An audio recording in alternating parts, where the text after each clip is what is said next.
Assalamu alaikum warahmatullahi wabarakatuh. Hope you're all doing good. Welcome back to my channel. For those who are new here, please subscribe for the daily updates. So the topic of discussion today is cranial nerve assessment and management. तो चलें start करते हैं cranial nerves के introduction से। हर इंसान के अंदर 12 cranial nerves होती हैं और सबकी सब सेम नेचर की नहीं होती हैं। कुछ सेंसरी हैं, कुछ मोटर हैं, कुछ मिक्स्ड हैं। मिक्स्ड का मतलब है इनमें सेंसरी कंपोनेंट भी है और मोटर कंपोनेंट भी है। अब सेंसरी जो होती हैं वो 3 होती हैं, जो मोटर हैं वो 5 होती हैं और जो मिक्स्ड होती हैं वो 4 होती हैं। अब कौन सी सेंसरी हैं, कौन सी मोटर हैं, वो जब हम स्टडी करेंगे तो आप लोगों के लिए मेमोराइज़ करना ईज़ी हो जाएगा। सो पहले इनके जो नाम है और फर्स्ट पर आती है ऑल्फैक्टरी, जो कि हमें पता है सेंसरी नर्व है और इसका काम स्मेल के साथ है। ठीक है, ये प्योर सेंसरी है, इसमें कोई मोटर फंक्शन नहीं है। सेकंड ऑप्टिक नर्व होती है जो जिसका काम विजन के साथ है। इसका फंक्शन किसी मसल के साथ इंक्लूड नहीं है, कोई आई मसल की मूवमेंट इसने नहीं करानी, इसने सिर्फ विजुअल जो भी इंफॉर्मेशन होती है उसको कैरी करना है और आगे पहुंचाना है। तो ये प्योर सेंसरी नर्व है। फर्स्ट और सेकंड प्योर सेंसरी होती हैं। ऑक्यूलो मोटर जो है ये मोटर है, उसके नाम में भी मोटर लफ्ज़ आता है। सो ये आई की मूवमेंट्स में, प्यूपिल की कंस्ट्रक्शन में और लेंस की शेप को मेंटेन करने में रोल प्ले करती है। उसके बाद ट्रोक्लियर है। जो 3 नर्व्स हैं जो कि आई के मसल्स को कंट्रोल करती हैं वो है थर्ड, फोर्थ और सिक्स्थ। ऑक्यूलोमोटर, ट्रोक्लियर और एब्ड्यूसेंट, ये तीनों आई मूवमेंट्स में रोल प्ले करती हैं, लेकिन सबसे ज़्यादा जो मोटर फंक्शन है वो है ऑक्यूलोमोटर का। उसके बाद जो फिफ्थ क्रेनियल नर्व है वो है ट्राइजेमिनल। ये मिक्स्ड है, इसका सेंसरी फंक्शन भी है, इसका मोटर फंक्शन भी है। सेंसरी फंक्शन इसका क्या है कि जितने भी हमारी फेस की सेंसरी इंफॉर्मेशन होती है उसको लेकर जाना ब्रेन तक, ये ट्राइजेमिनल का काम है। ठीक है, इसकी 3 ब्रांचेज होती हैं, वो हम आगे डिटेल में देख लेते हैं। उसके अलावा फेस से, माउथ से और मोटर सिग्नल्स जो होते हैं वो च्यूइंग मसल्स, जितने भी आपके मसल्स ऑफ मैस्टिकेशन हैं वो इसके अंडर हैं। तो मोटर फंक्शन सिर्फ इसके कितने हैं, आपके मसल्स ऑफ मैस्टिकेशन, और सेंसरी आपका पूरा फेस। ठीक है, उसके बाद 7th क्रेनियल नर्व है फेशियल। फेशियल नर्व भी मिक्स्ड नर्व है, इसका सेंसरी फंक्शन होता है टेस्ट में। ठीक है, efferent signals for tear and salivary glands, facial expression. Facial expression के जितने भी मसल्स हैं उनकी सप्लाई फेशियल ने देनी है, और उनकी सेंसरी सप्लाई जो है वो ट्राइजेमिनल के पास है। फेस की सेंसरी सप्लाई किसके पास है? ट्राइजेमिनल के पास। और इसकी मोटर सप्लाई किसके पास है? फेशियल नर्व के पास। ठीक है, और जो टेस्ट है वो कौन कंट्रोल करती है? Facial nerve. उसके बाद मोटर, इसका जो अदर फंक्शन है उसमें आपके जो टीयर और स्लाइवरी ग्लैंड्स होते हैं, लैक्रिमल और स्लाइवरी ग्लैंड्स, इनको कंट्रोल करना भी इसके अंडर आता है। उसके बाद है 8th क्रेनियल नर्व जो कि है वेस्टिब्यूलो कॉक्लियर। ये प्योर सेंसरी नर्व है, इसका मोटर फंक्शन नहीं है। इसमें 2 पार्ट्स हैं, वेस्टिब्यूलर और कॉक्लियर। वेस्टिब्यूलर का काम है बैलेंस को मेंटेन करना और कॉक्लियर का काम है हियरिंग में। ठीक है, उसके बाद 9th क्रेनियल नर्व आ जाती है ग्लोसोफेरेंजियल। ये मिक्स नर्व है, इसका काम sensory from oral cavity, baro and chemo receptors in blood vessels. Sensory function क्या है कि बैरो और कीमो रिसेप्टर, बैरो प्रेशर के होते हैं, कीमो केमिकल चेंजेस को सेंस करने वाले रिसेप्टर्स होते हैं, उनको कंट्रोल करती है आपकी ब्लड वेसल्स के अंदर। उसके अलावा जो सेंसरी इन्फॉर्मेशन आपकी ओरल कैविटी से जाती है उसको इसने कंट्रोल करना होता है। उसके बाद जो ईफरेंट यानी मोटर सिग्नल्स होते हैं वो कहाँ जाते हैं? स्वेलविंग में, पैरोटिड, स्लाइवरी ग्लैंड की सेक्रीशन में। ठीक है, इसका मोटर फंक्शन यहाँ है। उसके बाद 10th जो है वो वेगस नर्व होती है। ये मिक्स्ड नर्व है। मिक्स्ड नर्व है मतलब इसका भी सेंसरी और मोटर फंक्शंस दोनों होंगे। Sensory and efferent to many internal organs. ठीक है, बहुत सारे इंटरनल ऑर्गन्स, मसल्स और ग्लैंड्स को सप्लाई होती है हमारी वेगस की। आगे डिटेल में आ जाएगा ये सारा कुछ। उसके बाद 11th है स्पाइनल एसेसरी। जो एसेसरी है ये प्योर मोटर है। इसमें जो मसल्स होते हैं ओरल कैविटी के, कुछ नेक के और शोल्डर के मसल्स जो होते हैं उनको कंट्रोल करना होता है। और हाइपोग्लोसल भी मोटर है और ये टंग के मसल्स को कंट्रोल करती है। अब इनको याद करना ऐसे तो आपके लिए मुश्किल हो जाएगा, कौन सी सेंसरी थी, कौन सी मोटर थी। इनको इस तरह से याद करें कि जैसे ही कोई बोले 9th क्रेनियल नर्व तो फ़ौरन आपके जहन में आ जाए कि 9th कौन सी है? ग्लोसोफेरेंजियल है। ठीक है, तो इसका निमोनिक जो है वो मैं आपको दिखाती हूँ। सो ये एक निमोनिक है जिसमें only 1 of the 2 athletes felt very good, victorious and healthy. इसको अगर आप याद कर लें एज सच तो आपके लिए इजी हो जाएगा क्रेनियल नर्व्स की तरतीब याद रखना और उसको याद रखना अच्छे से। Only 1 of the 2 athletes, only का ओ जो है वो ऑल्फैक्टरी है, 1 optic, of oculomotor, the trochlear, 2 trigeminal, athletes abducent, felt facial, very vestibulocochlear, good glossopharyngeal, victorious vagus and accessory healthy hypoglossal। तो इसको अगर आप रट लें, only 1 of the 2 athletes felt very good, victorious and healthy. इसका screenshot ले लें या आपको ये गूगल पर लिखा हुआ कहीं जगहों पर मिल जाएगा। तो इसको मेमोराइज़ कर लें। दूसरा, सेंसरी मोटर, जो कौन सी सेंसरी है कौन सी मोटर है, उसके लिए भी निमोनिक होता है। Some say marry money but my brother says big brains matter most. Some says एस है तो वो दोनों सेंसरी हैं, जहाँ एम आ जाए वो मोटर हैं, जहाँ बी आ जाए बी मीन्स बोथ होता है। Some says marry money but my brother says big brains matter most. तो ये निमोनिक्स होते हैं, अगर ये आप अच्छे से याद कर लें तो आपके लिए इजी हो जाएगा क्रेनियल नर्व्स को मेमोराइज़ करना। अब हमने क्रेनियल नर्व की असेसमेंट स्टार्ट करनी है। असेसमेंट से पहले हमें कुछ चीज़ें चाहिए होती हैं, जिसमें है हैंड वॉश हो गया, डिफरेंट एरोमेटिक सब्सटेंसेस हो गए, ट्यूनिंग फोक हो गया, रिफ्लेक्सेस चेक करने के लिए हैमर्स हो गए, डिफरेंट चीज़ें हैं। वो जैसे जैसे नर्व्स हम चेक करते जाएंगे वैसे वैसे आपको पता चलते जाएंगे। सबसे पहले आपने क्या करना है, अपने हैंड वॉश कर लेने हैं, क्योंकि आपका काम है पेशेंट टू पेशेंट मूव करना। तो एक पेशेंट के जर्म्स दूसरे की तरफ नहीं लेकर जाने, आपने अपने हैंड वॉश करने हैं each time you are going to examine a patient. फिर आपने अपने हैंड वॉश करके उससे कंसेंट ले लेना है कि मैं ये करने जा रहा हूँ, उसको प्रॉपर एक्सप्लेन करें। अगर वो अग्री है तो ठीक है, अगर नहीं है तो आपने उसके साथ कुछ नहीं करना। कुछ एथिकल वैल्यूज़ होती हैं जिनको आपको भी रिस्पेक्ट करना पड़ता है। उसके बाद आ जाती है first cranial nerve. Olfactory nerve pure sensory है, इसका काम क्या है, स्मेल। ठीक है, सेंस ऑफ स्मेल इसके पास है। उसको टेस्ट कैसे करना है हमने, एनोज़मिया हो जाता है। एनोज़मिया होता है loss of sense of smell. That means कि जो नर्व इसको कंट्रोल कर रही है उसको कोई मसला है। ठीक है, उसको हम कैसे टेस्ट कर सकते हैं। टेस्ट करने के लिए आपने क्या करना है कि बंदे की आंखें बंद करा देनी है, जैसे इन्होंने इसकी कराई हुई। आइज़ क्लोज हैं, एक साइड पे बेशक आप हैंड से पिंच करके या कोई ब्लॉक कर दें उसकी वो वाली नॉस्ट्रिल किसी चीज़ के साथ। फिर उसको कहना है कि कोई भी एरोमेटिक सब्सटेंस है, जैसे कॉफ़ी होगी, जैसे इन्होंने ऑरेंज यूज़ किया है, लेमन पी ले, कुछ भी, वो आपने उसके नोज़ के करीब लेकर आना है, नॉस्ट्रिल के पास। उसे कहना है इसको स्मेल करो और मुझे बताओ क्या चीज़ है। अगर उसकी सेंस ऑफ स्मेल नॉर्मल होगी वो आइडेंटिफाई कर लेगा, अगर नहीं है वो फिर उसको मसला होगा। ठीक है, वो आइडेंटिफाई नहीं कर पाएगा। इसी तरह आपने अपोजिट साइड पे करना है। एक चीज़ है आपने जिसका ख्याल रखना है, वो ये है कि आपने स्ट्रॉन्ग और नॉक्सियस स्मेल इस्तेमाल नहीं करनी। ठीक है, उसके लिए आपने जैसे स्ट्रॉन्ग स्मेल्स होती हैं अमोनिया की, अल्कोहल की, वो आपने इस्तेमाल नहीं करनी है। आपने नॉर्मल और ठीक ठाक स्मेल बस यूज़ करनी है। ठीक है, उसके बाद क्या है कि अगर एनोज़मिया आ जाता है तो स्मेल ट्रेनिंग होती है डिफरेंट। आप उसको ऑर्डर्स होती हैं, डिफरेंट चीज़ें आप उनको स्मेल कराते हो डेली बेसिस पर। आहिस्ता आहिस्ता शार्प से स्टार्ट कर लो और फिर आहिस्ता आहिस्ता उसको डल की तरफ ले आओ, तो वो हैबिचुएशन होना शुरू हो जाती है ब्रेन में। ठीक है, स्मेल ट्रेनिंग हम कराते हैं। अब लीजन कोई ना कोई मसला हुआ है पीछे तो फिर ही सेंस ऑफ स्मेल गई है ना। तो लीजन कहाँ पर आया है, मल्टीपल प्लेसेस हो सकती हैं। फ्रंटल लोब के डैमेज वहाँ पे कोई ट्यूमर है उसकी वजह से हो सकता है, या उस एरिया में हेड इंजरी हो गई है जहाँ से ये पास कर रही थी, या कोई नेज़ल ऑब्स्ट्रक्शन है, या वायरल इन्फेक्शन हो गया, या कोई ऐसी डिजीज़ है जो कि नर्व्स को अफेक्ट करती है, जैसे पार्किंसन है, अल्जाइमर है, मल्टीपल स्क्लेरोसिस है। तो इन सब की वजह से हो सकती है नर्व की लीजन हो सकती है या ऑब्स्ट्रक्शन हो सकती है। अगर आप ये कॉज को ट्रीट करेंगे तो ऑटोमेटिकली नर्व्स भी हील कर जाएंगी। ठीक है, ये कॉजेज़ आपको बाकी नर्व्स में भी दिखेंगी। ठीक है, बस ये है कि उसके एरिया में ट्यूमर, अभी हम फ्रंटल लोब में कह रहे हैं, कुछ जो ब्रेन स्टेम से निकल रही है, वो ब्रेन स्टेम में ट्यूमर होगा तो वो एरिया उस एरिया के नर्व्स अफेक्ट होंगी। इसी तरह ट्यूमर्स भी होते हैं, इन्फेक्शन भी होते हैं, जिस एरिया से नर्व गुजर रही है उस एरिया में कोई इंजरी हो जाए, ये सारा कुछ। बाकी ये सेम साइन एंड सिम्टम आपको मिलेंगे सेम एरियाज़ में जहाँ से दूसरी नर्व्स भी गुजर रही हैं।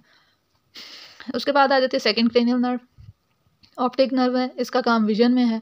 विजन हमने कैसे चेक करना है, डिफरेंट रीजंस होते हैं।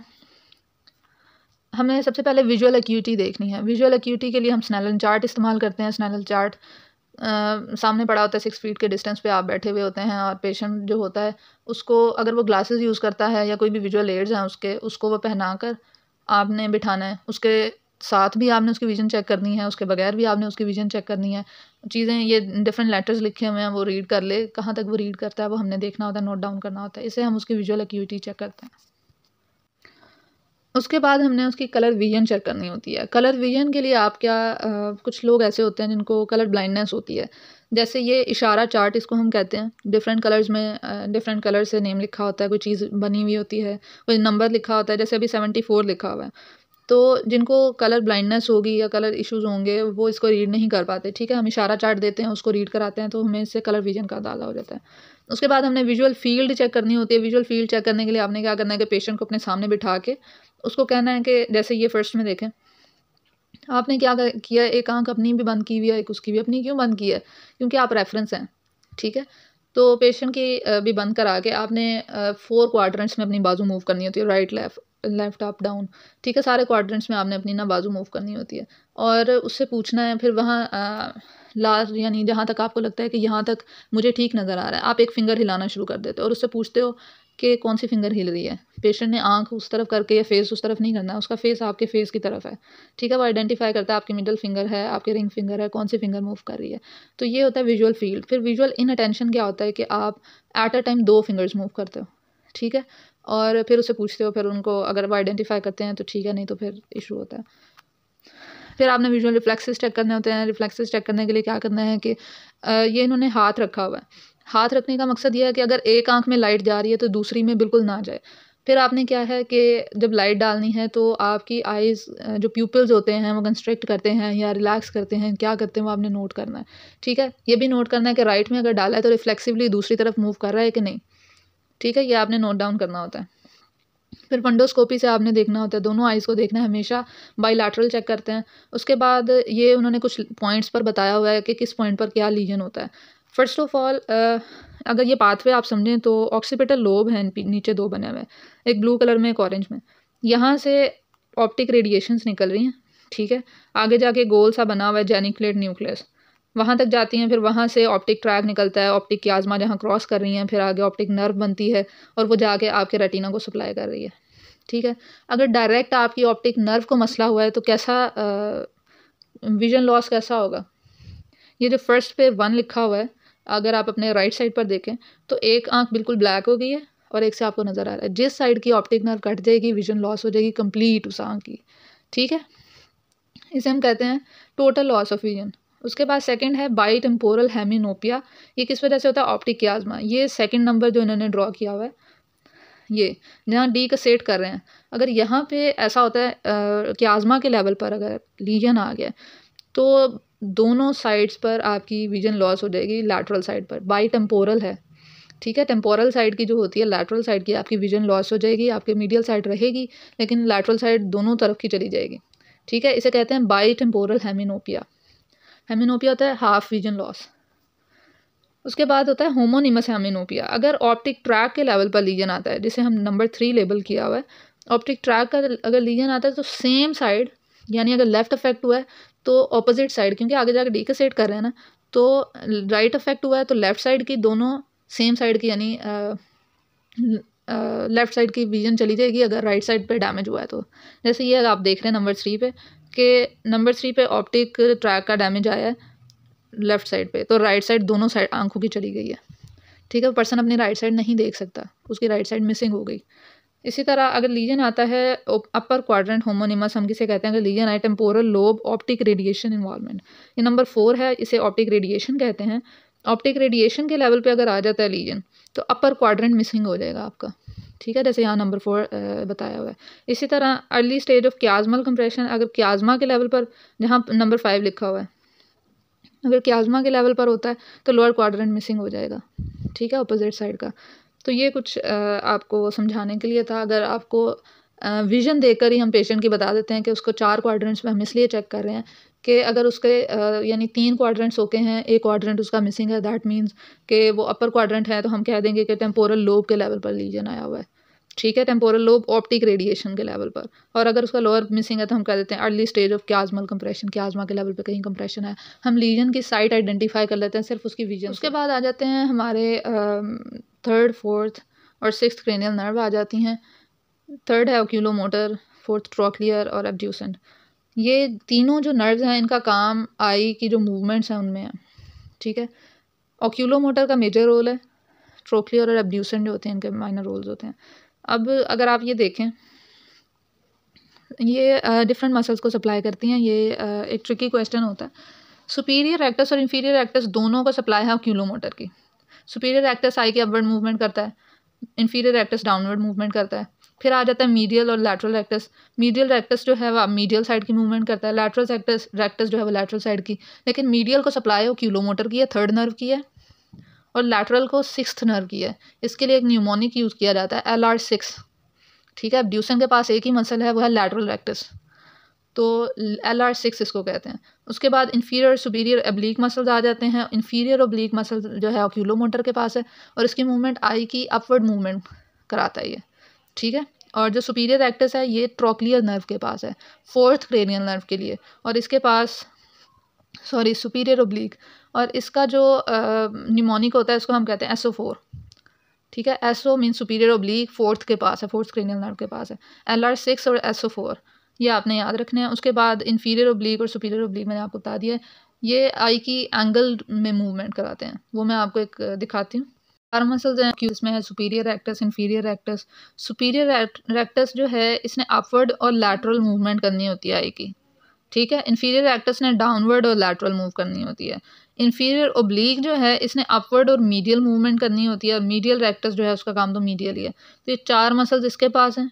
उसके बाद जो ट्रोक्लियर है उसके पास एक ही मसल है, SO4 इसका निमोनिक होता है। सुपीरियर ओब्लिक, ठीक है, ओब्लिक है तो इसने मीडियल साइड की मूवमेंट भी करानी होती है। ठीक है, तो ये डाउनवर्ड और मीडियल रोटेशन ओब्लिक वे में करता है। नाम सुपीरियर ओब्लिक है, लेकिन ये एक ट्रिकी क्वेश्चन होता है कि सुपीरियर ओब्लिक का फंक्शन क्या है। तो आप कहते हो सुपीरियर है तो सुपीरियर आई मूवमेंट करता होगा, ऐसा नहीं है। Superior oblique downward eye movement और मीडियल साइड पे करता है। जैसे हमने उसमें पढ़ा था ये ओक्यूलोमोटर का, कि इन्फीरियर ओब्लिक जो है ये अपवर्ड और मीडियल साइड की रोटेशन करता है। ठीक है, ये इन्फीरियर ओब्लिक का मकसद ये नहीं, इन्फीरियर है तो इन्फीरियर साइड। इन्फीरियर रेक्टस जो है वो इन्फीरियर डाउनवर्ड आई मूवमेंट कराता है, लेकिन जो ओब्लिक वाला है उसने अपवर्ड मूवमेंट करानी होती है और साथ मीडियल रोटेशन करानी होती है। तो उसके बाद है एब्ड्यूसेंट। एब्ड्यूसेंट के पास भी सिर्फ एक मसल है, LR6 लैटरल रेक्टस, और उसका काम सिंपल है, लैटरल रोटेशन ऑफ द आई।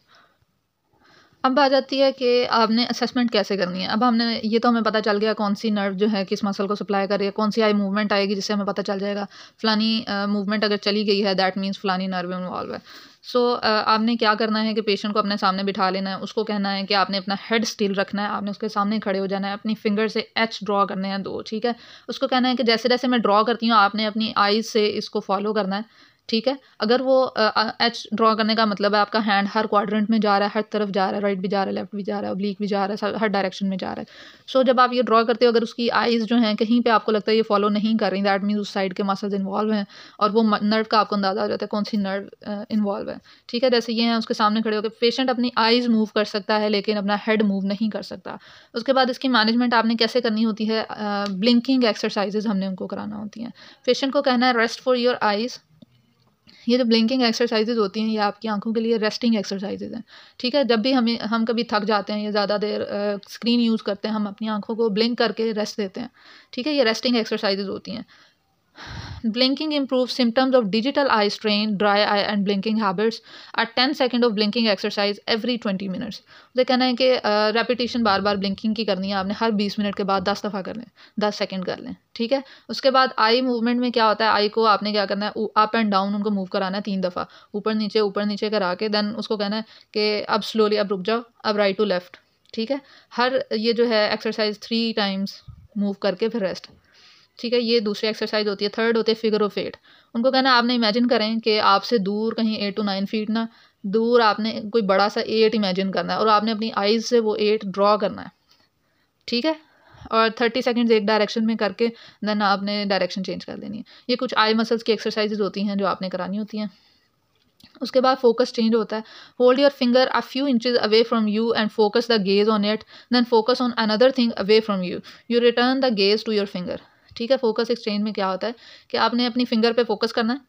ठीक है, कुछ टाइम आपने फोकस करके रखा, फिर आपने किसी और चीज़ पर फोकस करें, फिर उस पर फोकस करके उसको देखते रहें, फिर वापस अपने फिंगर पर आ जाए। ये फोकस चेंज एक्सरसाइज होती है। देन पेंसिल पुशअप्स होते हैं। The patient holds a pencil, patients thumb on outstretched arm Midway between eyes. अपने बिल्कुल सामने आपने क्या करना है, एक पेंसिल रख के अपनी बाजू स्ट्रेट करके अपनी आंखों के सामने आपने एक पेंसिल रख लेनी है। ठीक है, instruct the patient to try to keep the single image of the pencil while slowly moving the pencil toward the nose. इसमें क्या करना है, आपने वो पेंसिल बिल्कुल अपने फुल आउटस्ट्रेच्ड आर्म के साथ सामने रख लेनी है। उसके बाद उसको कहना है कि उसको अपने नज़दीक लेता हो। कुछ टाइम ऐसा आएगा जिसके बाद वो विजन जो है वो ब्लर होना शुरू हो जाएगी। ठीक है, जहाँ ब्लर होती है वहाँ रुक जाओ। ठीक है, या डबल होना शुरू हो गया कुछ भी, फिर आपने क्या करना है कि उसकी सिंगल इमेज आपने फिर वापस वहाँ लेकर जाओ जहाँ सिंगल इमेज बनी थी। This exercise help patient with symptomatic convergence insufficiency. जिन लोगों को कन्वर्जेंस में इश्यूज होते हैं अपनी विजन की कन्वर्जेंस में, तो उनके लिए ये बेहतर है। ठीक है, फिर ब्रॉक स्ट्रिंग होती है, एक स्ट्रिंग होती है, उस पर मल्टीपल बीड्स लगे हुए होते हैं डिफरेंट कलर्स के, तो वो भी कन्वर्जेंस को इम्प्रूव करने के लिए होती है। कन्वर्जेंस कहते किसे हैं कि ज़्यादा एरिया से आपने फोकस करना है ब्रॉड टू नैरो की तरफ आपने लेकर आना है। ठीक है, कन्वर्जेंस हम कहते हैं कि पूरे कमरे में एक लाइट हो और अगर आपका बल्ब जल रहा है और उसमें उसके आगे आप एक अंधेरा कर दो, सिर्फ एक सुराख कर दो और उसमें से सिर्फ एक बीम ऑफ लाइट निकल रही है, बाकी अंधेरा हो गया। ठीक है, तो वो लाइट कन्वर्ट जो होके उस एरिया से निकल रही है। ठीक है, तो ज़्यादा चीज़ फोकस होके एक पॉइंट से निकले उसको हम कन्वर्जेंस कहते हैं। कुछ लोगों के लिए कन्वर्जेंस करना मुश्किल होता है, यानी एक चीज़ पर फोकस करना मुश्किल होता है, उसके लिए ब्रॉक स्ट्रिंग और पेंसिल पुशअप्स होते हैं। ये वही मसल्स की मूवमेंट उन्होंने बताई हुई है। उसके बाद निस्टैग्मस। निस्टैग्मस क्या होता है? ये डांसिंग आइज, ये जैसे इसकी आई मूव कर रही है ना, इसको हम निस्टैग्मस कहते हैं। ठीक है, तो ये भी आपने चेक करना होता है। उसके लिए टोसिस आपने चेक करना है। आई को चेक करने के लिए एक रूल होता है परला। ठीक है, प्यूपिल्स को चेक करने के लिए pupil equal, round, reactive to light and accommodation. ठीक है, फिर आपने अकोमोडेशन, रिफ्लेक्सेस, कन्वर्जेंस और डाइवर्जेंस उनसे करानी होती है। सकार्डिक आई मूवमेंट्स देखनी होती है। गेज स्टेबिलिटी एक्सरसाइजेज होती हैं जो कि निस्टैग्मस को कम करने के लिए आप यूज़ करते हैं कि किसी पॉइंट के ऊपर उसको कहते हैं कि यहाँ फोकस करो। ठीक है, फिर आपने अपने हेड की मूवमेंट करनी है लेकिन उस पॉइंट पर फोकस रखना है अपनी आइज़ को, वो गेज स्टेबिलिटी एक्सरसाइजेज होती हैं। देन थर्ड क्रेनियल नर्व आ गया है ऑक्यूलोमोटर। वो हमने पहले हम इसको डिटेल से पढ़ चुके हैं। ये यहाँ पे बताया हुआ है कि कहाँ कहाँ इंजरी हो, तो ये पहले भी हम चीज़ें डिस्कस कर चुके हैं। वैस्कुलर डिसऑर्डर्स हो सकते हैं, कोई स्पेस ऑक्यूपाइंग लीजन हो, लाइक ट्यूमर है, कोई मैलिग्नेंट या नॉन मैलिग्नेंट है, इन्फ्लेमेशन है, इन्फेक्शन है, ट्रॉमा है, डीमाइलिनेटिंग डिजीज़ है, मल्टीपल स्क्लेरोसिस या मिस्थीनिया ग्रेविस, कोई ऑटो इम्यून डिजीज़ है। फोर्थ क्रेनियल नर्व ट्रोक्लियर है तो वर्टिकल डायप्लोपिया हो जाता है। सिक्स्थ क्रेनियल नर्व एब्ड्यूसेंट होती है, लैटरल एक्टर्स को सप्लाई करती है। देन आ गया हमारे पास ट्राइजेमिनल। जो ट्राइजेमिनल नर्व है ये मिक्स नर्व होती है। ये फर्स्ट हमारे पास मिक्स नर्व आई है। ये सेंसरी सप्लाई आपके फेस को, सारे फेस को सप्लाई है। इसकी 3 ब्रांचेज हैं। मैंडिबुलर जोन जो सबसे पर्पल एरिया बताया हुआ है, मैंडिबल का एरिया वो होता है। मैक्सिलरी, मैक्सिला वाला एरिया को हम कहते हैं। और ऑफ्थेल्मिक जो होता है वो आइज़ वाला एरिया जो होता है, अपर फ्रंटल लोब वाला एरिया होता है। तो ये 3 एरिया जिसका सप्लाई है, ये सेंसरी सप्लाई देती है। उसके अलावा ये मोटर सप्लाई भी होती है, किसको? मसल ऑफ मैस्टिकेशन को। मैसेटर और टेम्पोरल मसल्स होते हैं। जॉ को रेजिस्टेंस के साथ अगर आप चेक करो, आगे इसके टेस्ट आ जाते हैं। सेंसरी अगर आपने चेक करना है तो ये सारी modalities from the face, anterior part of the scalp, the I, somatic sensation from anterior 2/3 of the tongue. It also innervates the gum, teeth, mucous membrane of the cheeks, nasal passages, sinuses and interior components of the palate and nasopharynx. ये सारा इसका sensory supply का area है। Methods of examination में आपने sensation को कैसे check करना है। The major innervation zone of the fifth nerve are easily tested with the cold of the tuning fork. आपने क्या करना है? सेंसेशन चेक करनी है तो उसके लिए आपने डिफरेंट सेंसेशन उसको देनी होती हैं। ट्यूनिंग फोर्क है, आपने वो ठंडा होता है तो उसको सिर्फ टच करना है। ठीक है, इसकी 3 ब्रांचेज हैं, तीनों एरियाज़ में आप उसको टच करें तो ये जो कोल्ड की सेंसेशन है वो ए डेल्टा फाइबर्स लेकर जाते हैं तो वो टेस्ट हो जाएंगे। देन आपने क्या करना है? कॉटन विस्प से लाइट टच जो होता है वो चेक करना है।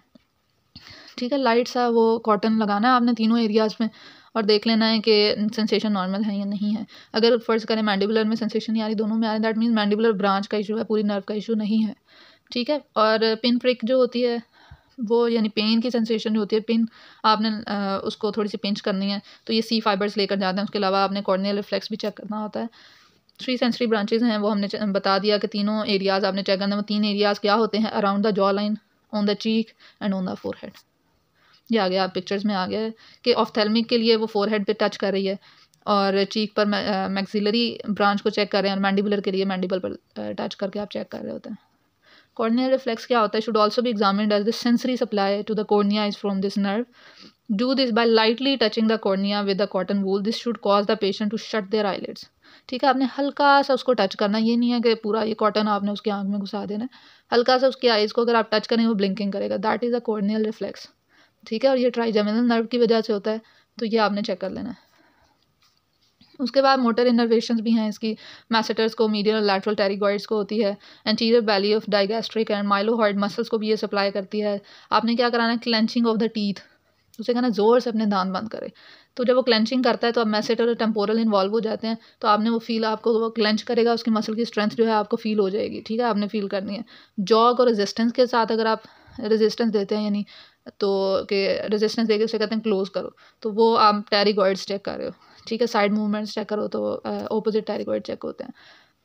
टेस्टिंग द मोटर सप्लाई, ये सारा वही लिखा हुआ है। ये क्लेंचिंग उसने की है, आप फील कर रहे हैं मैसेटर्स को, ये टेम्पोरालिस को फील कर रहे होते हैं क्लेंचिंग जब वो करते हैं। जॉ जर्क चेक करते हैं इससे। उसके बाद एक डिजीज़ होती है फॉदर गिल्स डिजीज़ या ट्राइजेमिनल न्यूरल्जिया, काफ़ी कॉमन है। ठीक है, characterized by paroxysmal attacks of severe sharp stabbing electric shock like pain affecting one side of face, mainly second and third division of it. कि patient कहता है कि मुझे एक साइड पे बहुत शार्प पेन आ रही है. कुछ लोग इसको टूथेक में ले लेते हैं, मेरे शायद दांत की दर्द है. ठीक है, मोस्टली जो होता है ना लोअर क्वाड्रेंट्स में होती है. It can B triggered by chewing, speaking and cold winds. ठीक है, सर्दियों में वो कहते हैं हमें ज़्यादा हो जाती है, या जब हम खाना खा रहे होते हैं तो बड़ी करंट लाइक फीलिंग होती है, तो पेशेंट इसको वो गम्स की पेन या टूथ की पेन समझना शुरू कर देते हैं. ट्राइजेमिनल न्यूरल्जिया शोड पार्शली और refractory responsiveness to drug therapy और surgery for relief of pain. तो इनको इलाज जो होता है, हम लोग मोस्टली जब भी पेन होती है हम ड्रग थेरेपी करते हैं, तो ये न्यूरल्जिया जो है ये मैनेज नहीं होता ऐसे.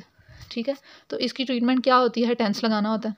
ठीक है, ये रिसर्चेज़ हैं जहाँ से कुछ लोगों ने इसको ट्रीट किया और बेटर रिजल्ट्स आए हैं. ये उनकी रिसर्चेज़ हैं, उन्होंने कैसे ट्रीट किया है. टेंस लगाया 250 हर्ट्स पे, pulse of 120 units for 20 minutes. ठीक है, आपने 20 मिनट के लिए टेंस अप्लाई किया है. हर हफ्ते में 5 दिन और 4 हफ्ते के लिए उन्होंने अप्लाई किया और इसके बहुत अच्छे रिजल्ट्स थे. ठीक है, ड्रग थेरेपी से, इवन सर्जरी से भी इफेक्ट नहीं हो रहा था, तो फिर ये जिन्होंने टेक्निक्स की हैं उनको फ़र्क पड़ा है, तो वो उन्होंने फिर शेयर किए हैं. उसके बाद मसल स्पैज़म को रिड्यूस करने के लिए मॉइस्ट हॉट पैक्स इस्तेमाल किए हैं नेक पर, ट्रेपीजियस मसल्स पर 10 मिनट्स के लिए, और आइसोमेट्रिक्स उन्होंने कराई हैं, रेंज ऑफ मोशन एक्सरसाइजेस कराई हैं 5 रेपिटेशंस के साथ. उसके बाद रिलैक्सेशन में उनको होम प्लान पर उन्होंने दी हुई थी डीप ब्रीदिंग एक्सरसाइजेस 10 मिनट के लिए. ठीक है, उसके अलावा डिस्ट्रैक्शन टेक्निक्स भी उन्होंने दी थी कि अपना फोकस कहीं और करें. जब डिस्ट्रैक्ट होता है बंदा तो पेन कम हो जाती है. ये होम प्लान के लिए उन्होंने दी हुई थी. हाइपर सेंसिटिविटी को रिड्यूस करने के लिए उन्होंने क्या कहा कि अफेक्टेड साइड जो है उसको आपने सॉफ्ट क्लॉथ के साथ, कोई नरम सा कपड़ा जो है ना अफेक्टेड साइड को कवर कर लें उसके साथ, या कोई कॉटन पैड आप रख लें वहाँ पे 15 मिनट एक दिन के लिए, तो ये हाइपर सेंसिटिविटी रिड्यूस करेगा. उसके अलावा इनको मना कर दिया गया कि आपने ठंडा पानी इस्तेमाल नहीं करना. ठीक है, हमेशा आपने स्कार्फ इस्तेमाल करना है, यानी बाहर जाते हैं तो हवा पड़ती है मुंह को, तो उसके लिए आपने ये एरिया कवर करके फिर बाहर निकलना है. Avoid eating hard foods. हमने कहा ये बढ़ती है च्यूइंग से. ठीक है, जब ज़्यादा जोर लगेगा क्लेंचिंग ऑफ टीथ में तो ज़्यादा पेन आएगी, तो हम उनको कहते हैं कि आपने नरम गज़ाएँ खानी है. ठीक है, chewing food on the non affected side, जिस साइड पे पेन नहीं है उस साइड पे खाना खाएं. ठीक है, ये कुछ एहतियातें थी और इसकी वजह से ये काफ़ी रिस्पॉन्सिव थी ये न्यूरल्जिया. उसके बाद आ जाती है 7th cranial nerve, facial nerve. Facial nerve भी हमारे मिक्स नर्व है, मोटर और सेंसरी दोनों सप्लाई हैं इसके पास. अब एक कॉमन क्वेश्चन जो कभी भी हमसे सॉल्व नहीं होता, बेल्स पाल्सी और फेशियल पाल्सी में क्या डिफरेंस है. ठीक है, बेल्स पाल्सी जो होती है वो लोअर मोटर न्यूरॉन लीजन है, जो फेशियल पाल्सी है वो अपर मोटर न्यूरॉन लीजन है. और जब भी अपर मोटर न्यूरॉन लीजन आएगा उसका रीज़न, कॉजिंग फैक्टर जो होता है वो, उसके सिम्टम्स डिफरेंट होते हैं as compare to lower motor neuron lesion. ठीक है, तो फेशियल पाल्सी इसका डिस्टिंक्ट फीचर होता है. ठीक है, जब भी आपने इनकी एक्सरसाइजेज जब आप कराते हैं, हम लोग एग्जामिन करते हैं जो भी पेशेंट आए ये बेल्स पाल्सी के साथ या फेशियल के साथ, हम उनको कुछ चीज़ें करने को कहते हैं. जैसे हम उनको कहते हैं आंखें बंद करो. ठीक है, ये पर्सन आंख बंद कर रहा है, तो जब ये आंख बंद करने की कोशिश करते हैं ना, तो जो अफेक्टेड साइड की आंख होती है वो बंद नहीं होती, वो ऊपर को रोटेट कर जाती है. ठीक है, लेकिन वो बंद नहीं होती. ठीक है, फिर हमने उनसे कहना आपने रिंकल्स प्रोड्यूस करें अपने फोरहेड पे, जैसे राइट साइड पे करें तो जो अफेक्टेड साइड होगी उस साइड पे रिंकल्स भी प्रोड्यूस नहीं हुए, अनअफेक्टेड पर हैं. ठीक है, फिर हमने उनको नेज़ल फ्लेयरिंग करने को कहते हैं, नाक फुलाएं, तो जो अफेक्टेड साइड होगा उस पर कोई ये नेज़ोलेबायल फोल्ड होता है, ये भी मिसिंग होता है. ठीक है, ये फेशियल एक्सप्रेशन के मसल्स को सप्लाई कर रही है ना, तो वो मसल ही जब अपना काम नहीं करे बिल्कुल फ्लैट हो जाता है, उस साइड पे एक्सप्रेशन ख़त्म. ठीक है, फिर दूसरी चीज़ है आपने उसको, हम कहते हैं स्माइल करो, तो जब वो स्माइल करने की कोशिश करता है अफेक्टेड साइड की तरफ तो फेस चला जाता है, लेकिन अनअफेक्टेड की तरफ से लटक जाता है. ठीक है, तो ये सारे सिम्टम किसके हैं, ये बेल्स पाल्सी के हैं. और इसका कॉज क्या हो सकता है, कोई भी लोअर मोटर न्यूरॉन लीजन हो सकती है. ठीक है, तो जो अपर मोटर न्यूरॉन लीजन है इसका मतलब कि कोई सीवीए हुआ, कोई ट्यूमर है, या जैसे सीपी हो जाती है, या कोई भी सीवियर जैसे रोड ट्रैफिक एक्सीडेंट्स हो जाते हैं जिसमें हमारे हेड इंजरीज होती हैं, तो ये अब इंजरी अपर लेवल पर आई है, ब्रेन में आई है, नर्व को नहीं आई, तो इसको हम अपर मोटर न्यूरॉन लीजन कहते हैं. इसमें अगर हमने पेशेंट को कहा है अपनी आंखें बंद करो तो वो आंखें बंद कर लेता है. ठीक है, इसमें अपर क्वाड्रेंट ओके है, आंखें बंद करने को कहा उसने आंखें बंद कर ली, उसको कहा रिंकल्स प्रोड्यूस करो उसने रिंकल्स प्रोड्यूस कर ली. नेज़ल फोल्ड जो है वो भी थोड़ा सा इफेक्ट होता है क्योंकि अब ये लोअर क्वाड्रेंट में आ गया. इनकी जो 2 चीज़ें इफेक्ट होंगी वो नेज़ल फोल्ड और स्माइल. ठीक है, ऑपोजिट साइड का लोअर क्वाड्रेंट और बेल्स में क्या होता है, सेम साइड का फुल हाफ फेस। ठीक है, इस पर मैं एक वीडियो भी बनाऊंगी ताकि आपको अच्छे से समझ आ जाए क्या डिफरेंस होता है फेशियल पाल्सी में और बेल्स पाल्सी में। ठीक है, तो ये आपने कुछ असेसमेंट्स करनी होती हैं फेशियल नर्व की। उसके बाद टेस्टिंग के लिए हम उनको क्या क्या चीज़ें कहते हैं वो भी हमने सारा डिस्कस कर लिया है कि रिंकल प्रोड्यूस करने को, आइज़ क्लोज़ करने को, वो रेजिस्टेंस के साथ आइज़ क्लोज़ करा रहे हैं, मुंह में हवा भरें, उसके बाद आप अपने टीथ शो करें, स्माइल करें, ये सारा कुछ हम उनको कहते हैं। नेक्स्ट आ जाती है हमारे पास वेस्टिबुलोकॉक्लियर। वेस्टिबुलोकॉक्लियर जो है 8th क्रेनियल नर्व है, प्योर सेंसरी है। वेस्टिबुलर का पार्ट बैलेंस में है, कॉक्लियर का पार्ट विस्पर यानी हियरिंग में आ जाता है। ठीक है, इसके लिए टेस्ट होते हैं। Vestibulocochlear nerve provides innervation to the hearing apparatus of the ear and can be used to differentiate conductive and sensory neural hearing loss using the Rhin and Weber test. ठीक है, I don't know the right pronunciation, मैं तो इसको रिन test ही कहती हूँ। To carry out the Rhin test, place a sounding tuning fork on the patient's mastoid process and then next to the ear and ask which is louder. A normal patient will find the second position louder. ठीक है, आपने क्या करना है, ऐसे mastoid process के पीछे आपने ट्यूनिंग फोर्क वाइब्रेट कर रहा है। ठीक है, आपने उसके मेस्टोइड प्रोसेस पे रख दिया है, तो उसे कहना है कि ये इसको सुने। देन आपने क्या किया, अब उसके कान के बिल्कुल सामने रख दिया है। ठीक है, अब सुनो, तो बोन की कंडक्शन स्लो होती है कि एयर की कंडक्शन स्लो होती है। जो नॉर्मल पेशेंट होगा ना, उसको ये पोजीशन लाउड सुनाई देगी। ठीक है, कि बाहर से एयर के थ्रू जो बाहर से आवाज़ जा रही है वो उसको लाउड सुनाई दे रही है एज़ कम्पेयर टू अगर आप उसकी बोन पे रख दें मेस्टोइड प्रोसेस पे, तो उसको आवाज़, वो भी आवाज़ आएगी लेकिन इतनी लाउड नहीं आएगी, एयर से ज़्यादा आएगी। तो ये नॉर्मल है। लेकिन जो दूसरे पेशेंट होते हैं जिनको कोई इशू होगा तो वो आपको ये रिस्पॉन्स नहीं देंगे। अब हमने दूसरा टेस्ट परफॉर्म करना है, Weber's test. Place the tuning fork base down in the centre of the patient's forehead and ask if it is louder in either ear. Normally it should be heard equally in both ears. इसमें क्या करना है, आपने tuning fork रख देना उसके forehead पर, mid में। अब उसे कहना है ये जो आवाज़ है दोनों कानों में इक्वल आ रही है। अगर इक्वल आ रही है तो ओके, अगर किसी कान में कम आ रही है दैट मीन्स वो अफेक्टेड है। ठीक है, उसके बाद आ जाती है आपकी glossopharyngeal nerve. Moves the pharynx, swallow, speech and gag. Speech में इसका रोल है, गैग रिफ्लेक्स आता है इसकी वजह से। The glossopharyngeal nerve provides sensory supply to the palate. It can be tested with the gag reflex और by touching the arches of the pharynx. अगर आप फेरेंक्स की आर्चीज को चेक करो या फिर आप गैग रिफ्लेक्स यानी उसके जो स्पैचुला है अगर ये डीप उसकी टंग को जाकर टच करेगी तो गैग होता है, नॉर्मल हर पर्सन को होता है। तो ये ग्लॉसोफेरेंजियल नर्व को चेक करने के लिए होता है। फिर आ जाती है vagus nerve. Vagus nerve provides motor supply to the pharynx. Voice quality को कंट्रोल करती है हमारी vagus nerve. Asking the patient to speak gives a good indication to the efficacy of the muscles. The uvula कुछ बोलते हैं इसको, कुछ uvula बोलते हैं। Should be observed before and during the patient saying ah. Check that it lies centrally and doesn't deviate on movement. आपने क्या करना है, सिंपल उस पेशेंट का पहले आपने मुंह खोल के चेक कर लेना है उसका उव्यूला या यूव्यूला जो भी है। देन आपने उसको ये कहना है ये साउंड प्रोड्यूस करो आ। फिर जब वो बोलता है तो क्या वो एक साइड पर डेविएट होता है या नॉर्मली है, अपनी जगह पर है। ठीक है, ये आपने चेक कर लेना। उसके बाद आ जाती है आपकी एसेसरी नर्व। एसेसरी नर्व जो है आपके ये हेड और कुछ शोल्डर के मसल्स होते हैं उनको सप्लाई करती है। तो आपने क्या करना है, उसको कहना है अपना हेड टर्न करे और एलिवेट करे अपने शोल्डर्स को, उससे हम चेक कर लेते हैं। हाइपोग्लोसल टंग की मूवमेंट को कंट्रोल करती है। तो ये इन दोनों के लिए हम मसल स्ट्रेंथनिंग एक्सरसाइजेस कराते हैं। यहाँ पर टेस्टिंग हम कर रहे हैं एसेसरी नर्व की। तो स्टर्नोक्लीडोमास्टॉइड के लिए हम क्या कहते हैं, उसको कहते हैं कि आप ऑपोजिट साइड अपना फेस रोटेट करने की कोशिश करें, हम उसको रेजिस्ट करते हैं। जब आप उसको रेजिस्ट करते हैं तो आपको ये मसल स्टर्नोक्लीडोमास्टॉइड प्रोमिनेंट नज़र आ रहा है। ठीक है, जिस मसल की फोर्स लग रही होती है वो प्रोमिनेंट हो जाता है, दैट मीन्स कि स्ट्रॉन्ग मसल है, इसको कोई मसला नहीं है। ठीक है, दूसरा ट्रेपीजियस को भी ये सप्लाई करती है। तो ट्रेपीजियस के लिए उसको कहना है श्रगिंग करो। जब वो श्रगिंग करता है आपने उसको रेजिस्ट करना है, तो वहाँ से आप उसकी स्ट्रेंथ चेक कर लेते हैं। और ये ही इनकी स्ट्रेंथनिंग एक्सरसाइजेज भी हैं। ठीक है, रेजिस्टेंस एक्सरसाइजेज इनकी स्ट्रेंथनिंग एक्सरसाइजेज होती हैं। आप उसको रेजिस्ट करते हो, अगर ये वीक हैं तो ये रेजिस्टेंस आप माइल्ड से स्टार्ट कर लो और आहिस्ता आहिस्ता रेजिस्टेंस बढ़ाते जाओ। तो यही इनकी स्ट्रेंथनिंग एक्सरसाइजेज हैं। उसके बाद हाइपोग्लॉसल नर्व है। Provides motor supply to the muscles of the tongue. Observe the tongue for any signs of wasting or fasciculations. Ask the patient to stick their tongue out. If the tongue deviates to either side, it suggests weakening of the muscles on that side. कि बस उसको कहना simple अपनी ज़ुबान बाहर निकालो।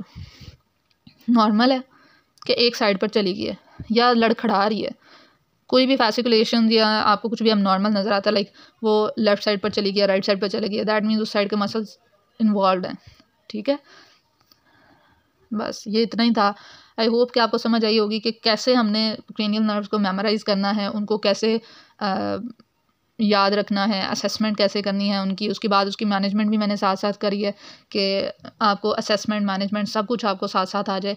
Hopefully अब आपके लिए मुश्किल नहीं रहा होगा कि कैसे इसको टेस्ट करते हैं। तो अगर समझ आई है तो काइंडली लाइक कर दें, और अभी तक के लिए इतना ही है। दुआओं में याद रखें, अपना ख्याल रखें। अल्लाह हाफिज़।